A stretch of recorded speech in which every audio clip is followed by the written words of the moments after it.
Hola, buenos días. Bueno, ayer empecé con las clases del ser y su medio.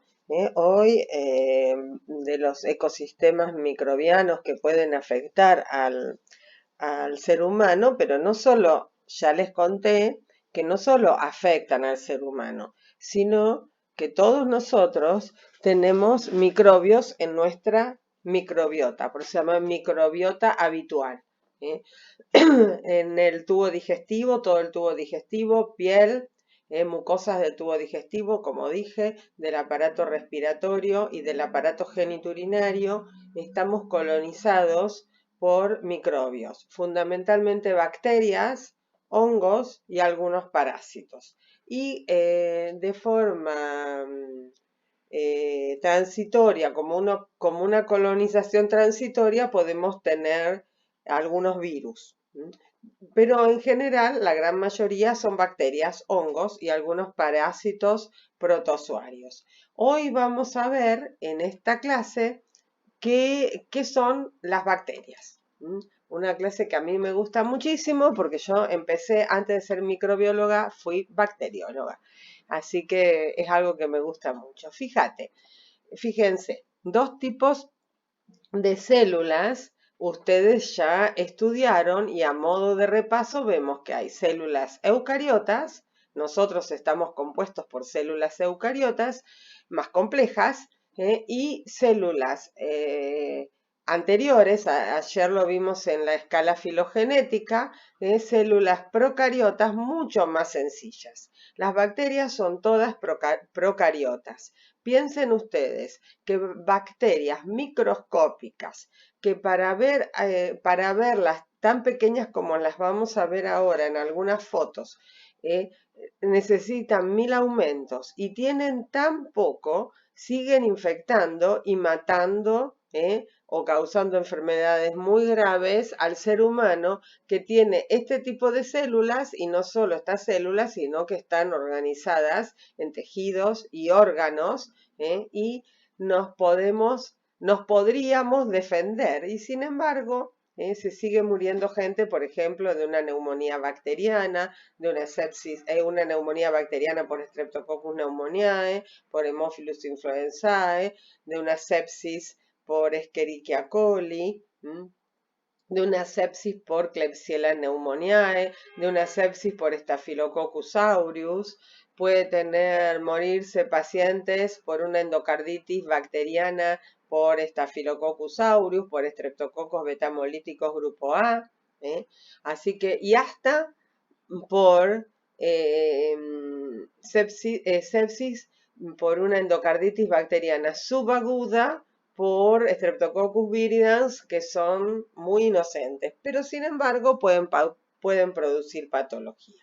Todos estos nombres, por supuesto que no los tienen que saber para este año, pero bueno, voy introduciendo los que les va a pasar el año que viene. No es cuestión que los agarre por sorpresa. Espero que el año que viene nos podamos ver y como les dije ayer, tengamos los seminarios donde pueda dar estas clases presenciales con mis alumnos, en general en sala 7, para que podamos charlar y empezar a introducirnos en este mundo fantástico de la microbiología. Fantástico en todo sentido. También fantástico porque hay que tener imaginación para pensar en estos microbios invisibles al ojo humano.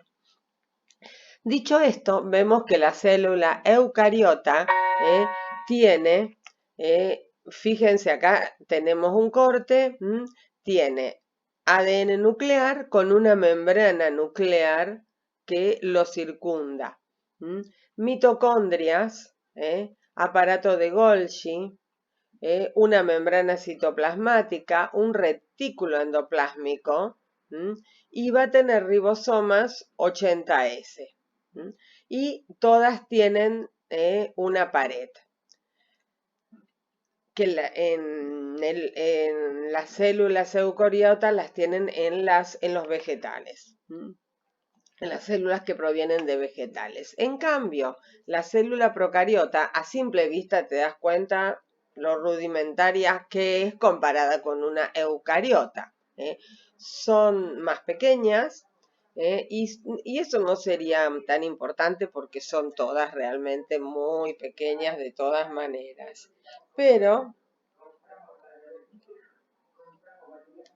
Pero fíjate que tiene una pared.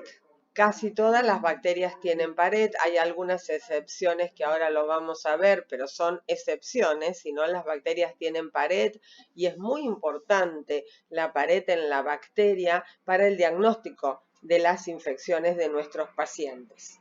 Ahora lo vamos a ver. Tienen ribosoma 70S, pueden tener ADN extracromosomal, que pueden ser plásmidos, que pueden pasar de una bacteria a otra y pasar la información genética de una bacteria a la otra. Y de esa manera, por ejemplo, pasar la resistencia a los antimicrobianos. Y una bacteria que era buena, sensible, esta resistente le pasó el plásmido, la hace resistente y el tratamiento que estamos haciendo es ineficiente para nuestro paciente. Y tiene además ADN cromosómico, fíjate, libre dentro del citoplasma, sin membrana nuclear. Cuando hablamos de bueno, esto es una microfotografía electrónica, no es nuestro, pero son bacilos. Ya los vamos a ver con el microscopio óptico cuánto más pequeñitos son. Cuando hablamos de la bacteriología, hablamos del estudio, del estudio de las bacterias, que es uno de los 4 grandes capítulos de la microbiología. Lo vimos ayer. Son todas procariotas, poseen una pared celular salvo algunas excepciones, tienen un solo cromosoma circular, esto es un corte, ayer vimos uno parecido, carecen de membrana nuclear, esto está suelto en el citoplasma, no poseen mitocondrias, poseen ribosoma 70S y tienen un tamaño de 1 a 10 son muy pequeñas. Algunas tienen otros elementos que son elementos facultativos, que aquí ya están, la cápsula, algunas tienen flagelos polar o flagelos peritricos que le confieren movilidad. Ahora lo vamos a ver. Cuando hablamos de la estructura, entonces, de las bacterias, vemos que tienen tres tipos de pared celular. Las que tienen pared, que son la gran mayoría. Tienen tres tipos, les vuelvo a decir que soy rosarina, 3 tipos de pared celular. Y ustedes me dirán, yo quiero ser médico, doctora, ¿a mí qué me importa la pared de las bacterias? Yo les aviso que no se los conté, que soy médica, egresada de nuestra benemérita facultad, soy médica, soy microbióloga, soy doctora en medicina, aparte de, aunque no se me note, haber hecho un profesorado de educación. Digo que no se me nota porque no sé si soy muy didáctica y aparte lo hice muy forzada por la situación y por un director de carrera, no por mi gusto. Lamento comunicarles y a lo mejor eso se nota en que no soy tan clara para explicar. Pero bueno, lo voy a intentar. Ustedes me dirán, ¿por qué a mí me importa que la bacteria tenga una pared? No me importa nada, doctora. Sí les importa. Y ahora les explico por qué. A un médico le importa. Porque tenemos 2 tipos de bacteria, 2 tipos de pared, perdón, 2 tipos de pared muy definidas, que hay 2 colaboradores de Pasteur. Ahora empiezo con la historia, ustedes dicen la vieja va a empezar con la historia, pero es importante ver, 2 colaboradores de Pasteur, Graham y Nicole, eran sus apellidos, fueron sus apellidos, realizaron una coloración, justamente la coloración de Graham y Nicole, que es un paradigma dentro de las coloraciones en microbiología. El Gram, como nosotros lo llamamos, así, el Nicole pobre quedó medio postergado. El Gram es para nosotros un arma fundamental en es un arma fundamental para el diagnóstico rápido de algunas infecciones o de muchas infecciones bacterianas. ¿Por qué? Porque las gram positivas, hay dos coloraciones, gram positivo y gram negativo. Ustedes el año que viene en los laboratorios de micro, esperemos que haya, van a hacer una coloración de gram, los van a ver al microscopio y van a entender la diferencia. La coloración es una coloración muy sencilla de 4 pasos que no tienen que saberla ahora, el año que viene sí, pero en esa coloración vamos a poner en evidencia la composición química de la pared. Y yo les voy a decir que los gram positivos tienen una gruesa capa en la pared celular de peptidoglicano. Y ese peptidoglicano, lo que antes se llamaba mureína porque era del muro, no se sabía qué era, entonces le dijeron mureína. Hoy sabemos que es un peptidoglicano, ¿no? Por eso se llamaba mureína. Ese muro que limitaba la célula, que limita la célula, ese muro tiene gran afinidad por el violeta de genciana, que es el primer colorante. Por eso, una bacteria gram positiva que tenga esta cantidad de peptidoglicano se va a teñir de color violeta. Entonces tenemos gram positivas, color violeta, y gram negativas que fíjate tienen otra pared, tiene una pared más delgada y más compleja, más delicada, pero más compleja. Tienen una capa finita de peptidoglicanos acá. Por lo tanto, el violeta no penetra y si penetra, penetra poco, se tiñe poco y luego se decolora con el alcohol acetona, que es el decolorante. Pero tiene lipoproteínas, un espacio periplásmido y tiene entonces esta pared finita, con una finita capa de peptidoglicanos, pero lipoproteínas, y en esos lipoproteínas el lípido A es una poderosa, el lípido A del lipopolisacárido de la pared de los gram negativos es una poderosa endotoxina. Cuando los gram negativos se rompen, se mueren, se destruyen, liberan esas endotoxinas y pueden dar un shock endotóxico y muerte al paciente. Por eso hablamos que los gram negativos se tiñen con el segundo y último colorante, que es la fucsina básica. Por lo tanto, gram positivo son violeta, gram negativos son fucsias o rosados, como un rosa Dior. Tampoco verán ustedes que es una súper diferencia. Pero con esta coloración de gram y Nicole hacemos la clasificación de las bacterias entre la composición química de su pared, de la gran mayoría de las bacterias, perdón, entre la composición química de su pared y vemos la forma, la morfología, que ya les adelanto, viene después en el Power. Cuando me conozcan se van a dar cuenta que siempre me adelanto al Power, es normal. ¿Por qué? Porque en esa tinción de la pared, perdón, en esa tinción de la pared vamos a evaluar qué forma tiene la bacteria. Porque al teñir la pared vemos qué forma tiene. Y hay 3 formas básicas. Cocos, esferas, redonditos, bacilos, bastones, ustedes ya vieron uno en una fotografía electrónica, como bacilitos, bastoncitos alargados, y espirilos, yo estoy haciendo todos los gestos como si ustedes me estuvieran viendo, pero bueno, es lamentable, es así. Y espirilos como un sacacorcho. Para entonces, podemos clasificar las bacterias en gram positivos y gram negativos, cocos, bacilos y espirilos. Cuando vemos que, ahora los vamos a volver a ver, cuando vemos que en las bacterias puede haber elementos obligados y elementos facultativos.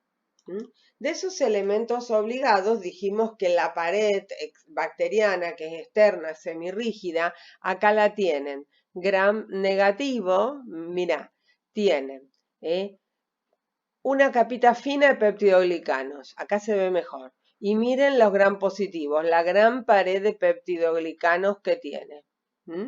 Y fíjate, los gram negativos tienen esta lipopolisacárido en la membrana externa. Estos que están acá en azul son porinas. Por aquí entran los nutrientes, pero también pueden entrar o entran algunos antibióticos. Y a veces las bacterias se avivan, me estoy haciendo así en el ojo como hicieron qué vivaracha que soy, se avivan y cierran esos poros. Y entonces no entran o los cambian de polaridad.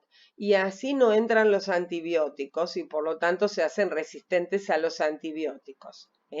Ese lipopolisacárido, el lípido A del lipopolisacárido, es la potente endotoxina que yo les contaba. Después tienen un espacio periplásmico, otro espacio y la membrana plasmática. Esto es el exterior, esto es el interior. Exterior, peptidoglicanos, un espacio periplásmico, membrana plasmática, interior.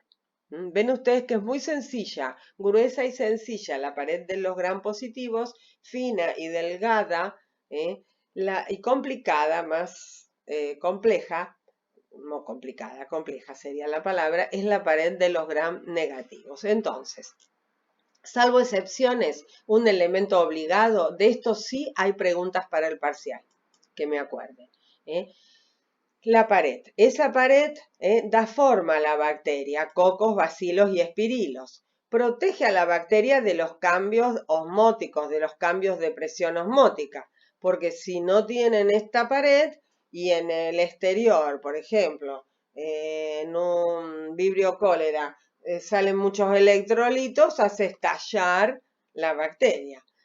Así la protege. Aquí es un anclaje para bacteriófagos, para antígenos, antibióticos y los flagelos.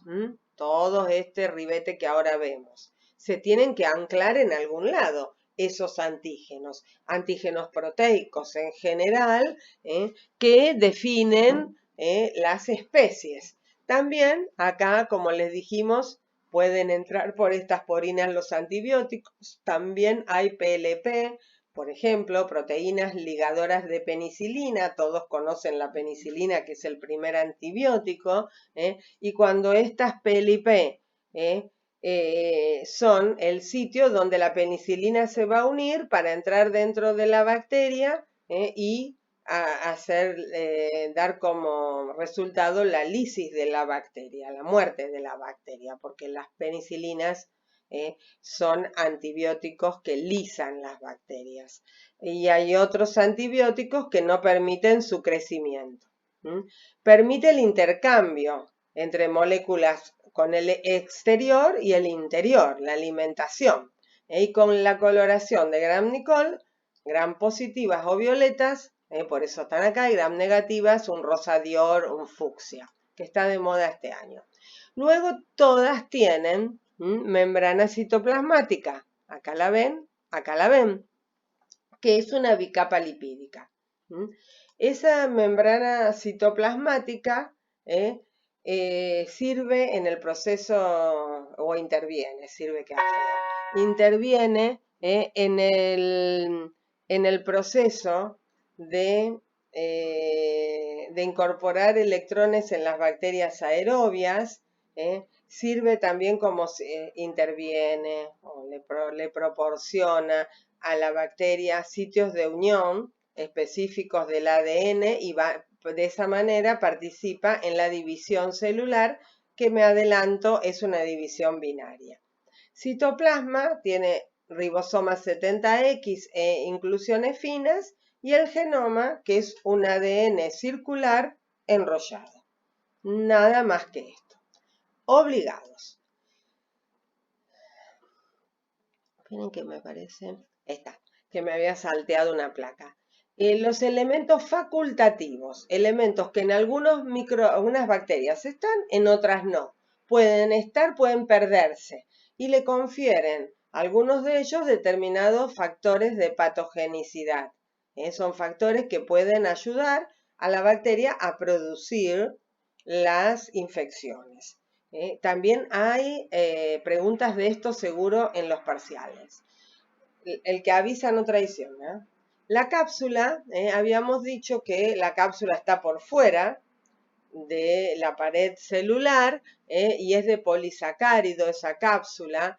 Las bacterias capsuladas, no son todas, son algunas, y las bacterias capsuladas tienen mayor poder patogénico. ¿Por qué? Porque la cápsula le confiere a la bacteria un poder antifagocitario. Y entonces, al inhibir la fagocitosis, dejan que las bacterias expresen sus mecanismos de virulencia y produzcan las patologías que están destinadas a producir. En esa cápsula también hay antígenos y también nos defienden de los antibióticos, el antígeno K o capsular, y también nos defienden de que los antibióticos puedan ingresar, la defienden a la bacteria, ¿no? No a nosotros. Yo ya me considero una bacteria. La defienden de los antibióticos. Algunas bacterias producen biopelículas, biofilms o slime que están muy de moda hoy porque son factores de adherencia a determinadas superficies. Por ejemplo, sobre todo a superficies plásticas, a catéteres, a válvulas protésicas, a mallas, por ejemplo, me estoy señalando la pared abdominal, a mallas que se colocan en la pared abdominal, por ejemplo, después de una cirugía de una hernia, o pacientes que tienen defectos de la pared por muchas cirugías, por accidentes, por ejemplo, por tiros, por puñaladas, hoy que está tan de moda, desgraciadamente, todos esos temas. Y son bacterias que produciendo como una película, como un film, como el papel film, se van adhiriendo. Y de esa manera hacen que se dificulte la fagocitosis, que enzimas y anticuerpos no puedan actuar sobre esos microorganismos porque no están dispuestos para que el sistema inmune los ataque. Están pegados a estas estructuras que cada vez se usan más, por ejemplo, catéteres implantables, semi-implantables, marcapasos, válvulas protésicas, prótesis varias de cadera, de rodilla, que ponen los traumatólogos, y al producir ese slime se unen a la prótesis y de esa manera el sistema inmune no los puede atacar. Sobre todo producen slime los estafilococos coagulasa negativa. Y los flagelos, acá hay una microfotografía, estos que se ven acá que parecería una medusa, son filamentos proteicos que le dan movilidad. Cuando tiene flagelos, la bacteria se mueve y es un factor de virulencia porque lo lleva más rápido al sitio de acción. Por ejemplo, Vibrio cholera, que tiene un único flagelo polar, este es un penacho, y hay otros que tienen todos flagelos peritricos como las enterobacterias. Otros elementos facultativos son los pilis o fimbrias, que lo que hacen es adherirse. Estos pelitos chiquitos que ustedes ven acá. Todos estos pelitos, o esto es otra microfotografía electrónica, es una shigella, esto me tienen que creer nada más, que se está dividiendo por fisión binaria, bacilo. Un bacilo se le hizo otro igual al lado, este tabique, este septum, después se separa y se dividen, y hace esta una igualita por fisión binaria en 20 minutos. Les aviso si tienes calor y humedad y nutrientes suficientes. Estas fimbrias, pilis, adhesinas, a mí me gusta llamarlas adhesinas porque ya sabes lo que hacen. Sirven, tienen receptores específicos en los diferentes epitelios donde adherirse. Entonces, Shigella, por ejemplo, que es esta bacteria, se va a adherir a el epitelio gastrointestinal. Neisseria gonorrhoeae, el gonococo, se va a adherir al epitelio cilíndrico simple de la uretra en el varón, uretra y endocervix en la mujer. Me parece que estoy gritando mucho. También puede haber pilisexuales. Esos pilisexuales intercambian material genético entre una bacteria y la otra. Es como un puente. Y en ese puente va información. Y esta que era mala, por ejemplo, a un determinado antibiótico, le pasa al otro, a la otra bacteria que era sensible al antibiótico, le pasa la posibilidad de ser resistente. Las esporas son factores de resistencia. Algunas bacterias, sobre todo bacilos gram positivos, aerobios y anaerobios, ya vamos a ver qué es eso, cuando los faltan nutrientes, la temperatura es inadecuada, van a esporular. ¿Qué es eso? Es como si se hicieran chiquitas todos adentro de ella y dice, yo gasto poco, no quiero casi nada, no necesito casi nada, me quedo hecho una bolita chiquitita, chiquitita, esperando que los tiempos mejoren. Algo que muchas veces yo pienso en esas situaciones donde me pongo nerviosa, grito y me enojo, debería haber aprendido tantos años de estudiar microbiología, debería haber aprendido a hacerme una espora. No morir ni tampoco lucir, esperar que pase el temporal.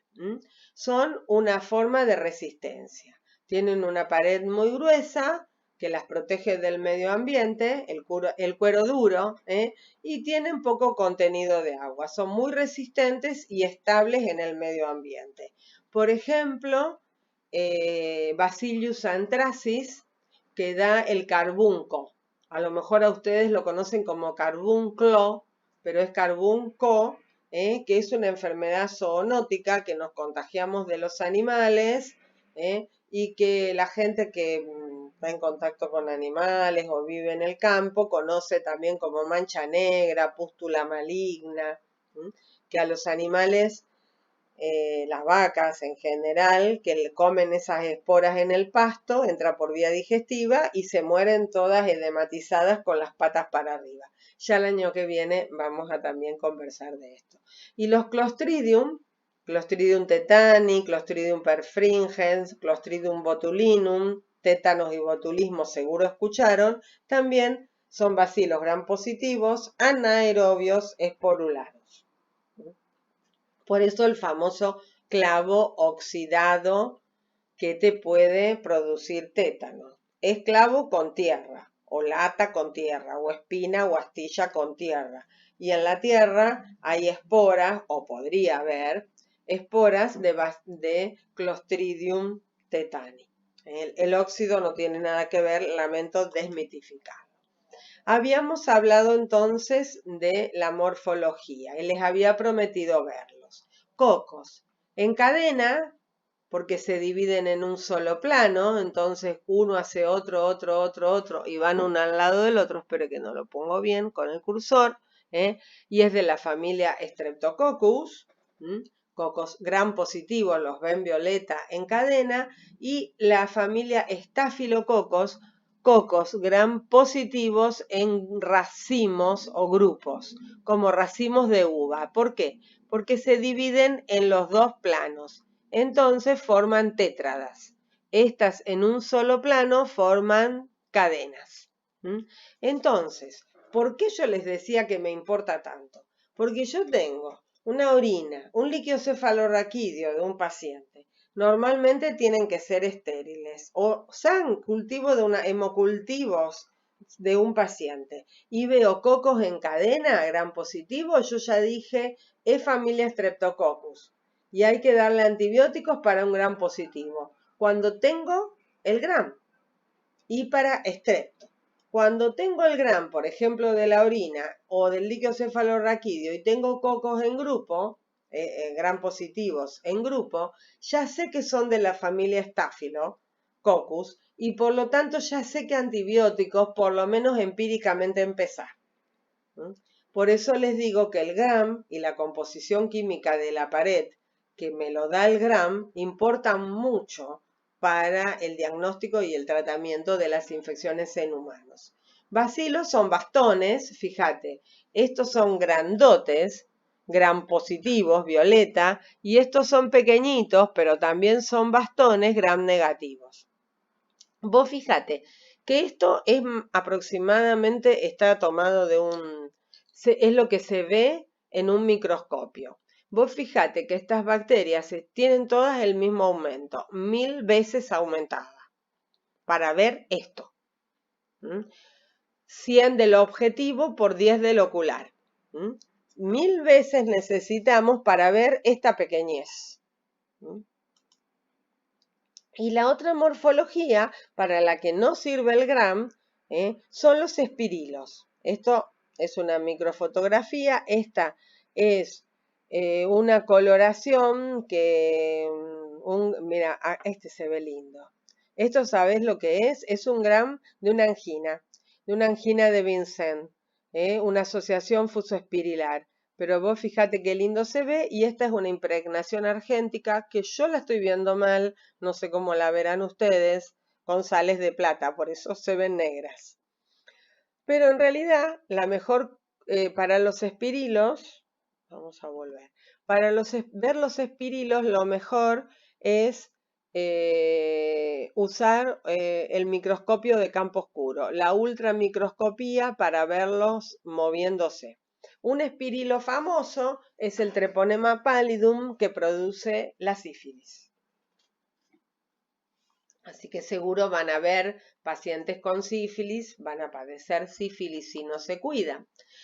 Hay variantes bacterianas. Vieron que ya deben haber aprendido que la medicina lamentablemente no es 100%, que la medicina es una ciencia no exacta, lamentablemente, que uno puede asegurar procesos pero no puede asegurar resultados y siempre hay un pero que te sale de la regla.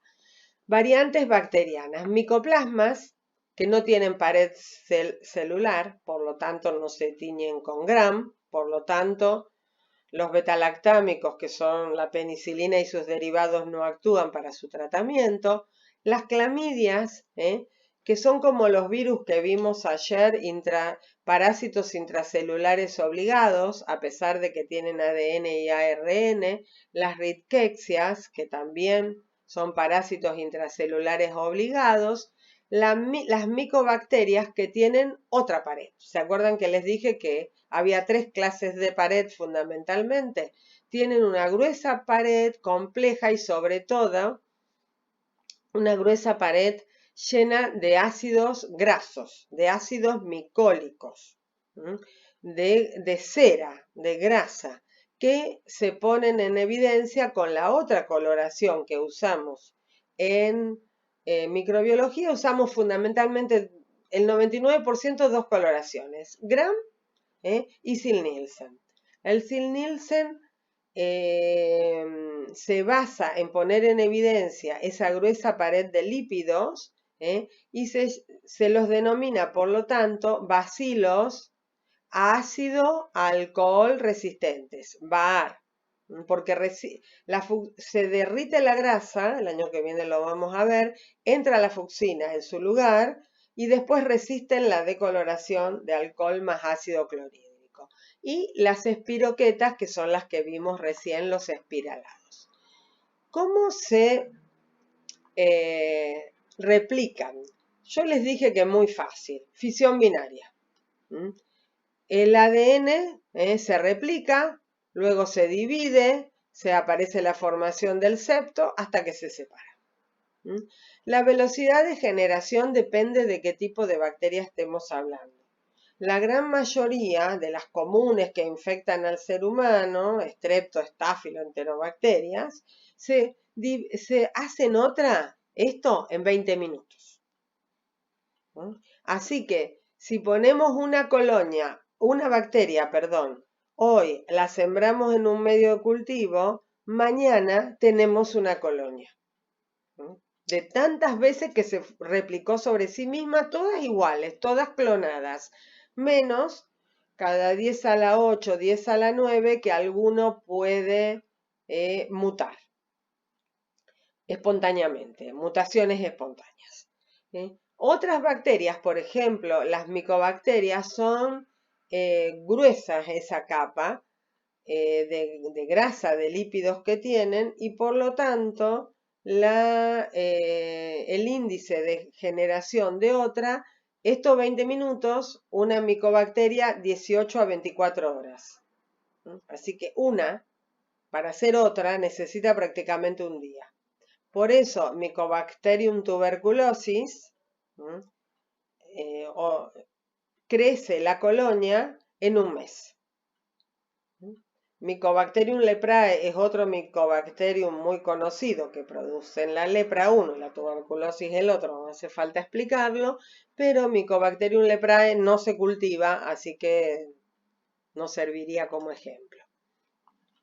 Cuando hablamos de la nutrición, aquí tienen diferentes fuentes de carbono, de energía, dadores de electrones, pero lo que yo quisiera saber, para que ustedes sepan, es que las bacterias, algunas necesitan oxígeno, son las aerobias estrictas, otras no necesitan oxígeno, todo lo contrario, anaerobios estrictos, y en el medio una gran gama de grises, aerobias, anaerobias, microaerofílicas y anaerobias facultativas, poco oxígeno y menos oxígeno y más anaerobiosis. La temperatura en general que desarrollan son mesófilas, entre 35 y 37 grados, la temperatura corporal del hombre el que van a infectar. Aunque hay bacterias criófilas que desarrollan en frío, por ejemplo las listerias, y termófilas, por ejemplo los Campylobacter, que crecen a 42 grados centígrados. En general, el pH es un pH neutro, el pH 7,3, 7,4 del organismo, aunque hay algunas que pueden crecer en un pH ácido. Y en general, les gusta húmedo, 99% de humedad. El tiempo para observar una colonia, dijimos que las que crecen en la que desarrollan otra en 20 minutos es 24 o 48 horas. Las que son lerdas pueden ser hasta una semana, hasta un mes. Depende de qué microbio. Esto que van a ver el año que viene, en vivo y en directo, espero, si el COVID nos deja, son placas de Petri. Estas placas, estas son de plástico, descartables. Ustedes ven que tienen diferentes, esta es rojita, esta es verdecita. Verdecita por el tipo de medio que tienen. Este es un CLD, un medio que se usa para sembrar orinas, urocultivo. Este es roja porque tiene sangre. Es un agar con sangre. Y lo que tienen acá es una película de un medio de cultivo sólido. Esa solidez se las da el agar-agar, el mismo que se saca de las algas en el sur de nuestro país. Es agar-agar, es el mismo que se usa para dar consistencia, por ejemplo, al dulce de batata. Qué rico, como me gusta. Y estos son las manos del doctor notario. El anterior no, hace dos, notario Cafarena y... No, Cafarena, notario y yo. Así fue la idea. Son las manos del doctor notario. En este laboratorio trabajé muchos años, sembrando placas de cerebro corazón suplementado que luego va a poner en esta jarra para producir anaerobiosis. Cuando buscamos microbios anaerobios que puedan producir enfermedades en el humano. Se colocan una vez sembrada en la estufa a 37 grados por 24-48 horas la gran mayoría, y al otro día o a los 2 días se ven esto, que son colonias. Ahora le explico. ¿Ven esto? Acá es un cromagar, hay de diferentes colores. más chiquitas y violeta casi negras, más rosadas o qué sé yo qué, más grandotas. Cada una de estas ayer era una bacteria. Se multiplicaron tantas cada 20 minutos con nutrientes, temperatura y humedad adecuada que son tantas que se hicieron visible al ojo humano como una colonia. Esas colonias son las que nosotros estudiamos. Vemos qué color tienen, porque en este medio hay diferentes medios hay diferentes sustratos. Por ejemplo, estos fermentan la lactosa, estas no fermentan la lactosa, estas pueden ser Escherichia, estas pueden ser Shigella o Salmonella si esta fuera un copro. Y fíjate, esto es un agar sangre. Acá lo que tendrían que ver son colonitas muy chiquitas que hay aquí que son hemófilos, como gotas de rocío, que no sé si las van a poder ver, son estáfilos estos blancos, y acá vemos colonias beta hemolíticas. Alrededor de la colonia hay hemólisis, se digirieron todos los eritrocitos. Esto es lo que llamamos una hemólisis beta o total, porque tienen hemolicinas beta, que es un factor de virulencia. Acá se ven bien las colonias. Ayer una bacteria, yo sembré y no vi nada, sembré una orina y no vi nada, y hoy veo, después de 24, a lo sumo 48 horas, estas colonias. Estas colonias nosotros les hacemos, primero con nuestra experiencia, vemos esto que yo le estoy diciendo, puede ser esto, puede ser estáfilo, puede ser aquello, le puedo hacer un gram y ver qué son, a veces la experiencia no me alcanza, y después hacemos pruebas bioquímicas, se acuerdan el fenotipo, para ver, ponerle nombre y apellido. Entonces, por ejemplo, esta, que son fermentadoras de lactosa, podrían ser, ¿se acuerdan? Familia Enterobacteriaceae, género Escherichia, especie coli. Entonces, pero haciéndole pruebas bioquímicas que demoran 24 horas más, en general. A veces, si son bacterias de difícil identificación, hay que seguir haciendo pruebas. Pero yo ya les puedo informar al médico tratante, tiene en la orina bacilos gram negativos, fermentadores de la familia de las enterobacterias. Entonces ya el médico tratante, aunque no le ponga todavía el nombre, ya el médico tratante puede empezar con un tratamiento para bacilos gram negativos. Bueno, las clases de consulta ya saben que están suspendidas, pero esperen un segundito que me parece que me salteé, solamente para mostrarles, no se asusten. Pues acá está. Me salteé esta placa, no sé por qué, que se acuerdan el género Mycobacterium. Se los conté, pero no se los mostré, que tienen paredes más complejas, que tienen esta gruesa, capa de grasa, de lípidos, de ácidos micólicos, que esta gruesa capa es la que les da mucha estabilidad a la bacteria y que impide la desecación porque es grasa.